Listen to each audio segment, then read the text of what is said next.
گفت همه نشسته بودن پیش پیغمبر، یک باره دیدن یه موجود عجیب الهیکل اومد تو مسجد. همه وهمشون گرفت. پیغمبر فرمود هیچ کس نترسه، با شما کار نداره، مقصودش منم. محضر پیغمبر که رسید گفت یا رسول الله اصحابت از من ترسیدن، خودمو معرفی کنم؟ پیغمبر فرمود خود تو برای اینا معرفی کن. گفت رو کرد به اصحاب پیغمبر، گفت اسم من حام ابن حیم ابن لامس ابن ابلیس، از طایفه عجنه و از دسته شیاطینم. از اول حبوط آدم بودم تا همین آلایی که خاتم الانبیا آمدن. برای سوال پیش پیغمبر رسیدن. پیغمبر فرمودن سوالتو بپرس.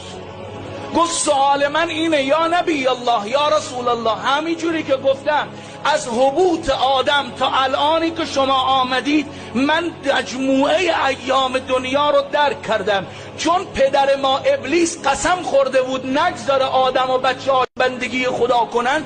ما مأمور بودیم آدم و بچه های آدم رو اذیت کنیم، گمراه کنیم، اینا عبادت خدا نکنن.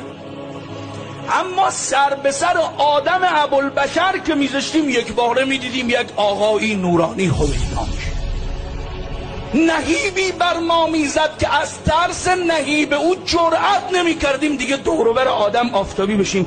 میگفتیم این پیغمبر بعدیه. شیس نبی آمد پیغمبر بود، اون آقا نبود. شیس اذیت میکردیم، همون آقا میآمد.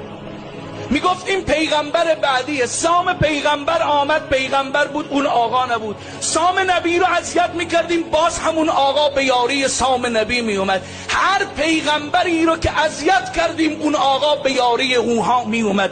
همش میگفتیم پیغمبر بعدیه پیغمبر بعدیه. نوح آمد اون آقا نبود، ابراهیم آمد اون آقا نبود، یعقوب آمد نبود، اسحاق آمد نبود، یوسف آمد نبود، تا الانی که شما آمدید و ایمان داریم که شما خاتم النبیین هستید و بعد از شما هم پیغمبری نخواهد آمد. اومدم سوال کنم اون آقایی که از آدم تا خاتم رو یاری کرده و تمام انبیا رو دادرسی نموده، اون آقا کیه؟ با این ایمانی که یقین داریم شما آخرینید. و پیغمبر فرمود اگر ببینیش میشناسی؟ و بله آقا، به کل عمرم دیدم، بعد الان ببینم نمیشناسم. امیرالمؤمنین سمت راست پیغمبر نشسته بود، سرشو انداخته بود پایین، دست برد حضرت زیر چونه امیرالمؤمنین، سر آورد بالا، فرمود یه نگاه کن همین آقا بود یا نه؟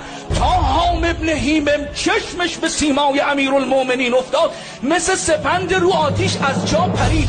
گفت والله قسم حامی انبیا یاور مؤمنین نبود الا همین جوونی که کنار شما نشسته. این کیه یا رسول الله؟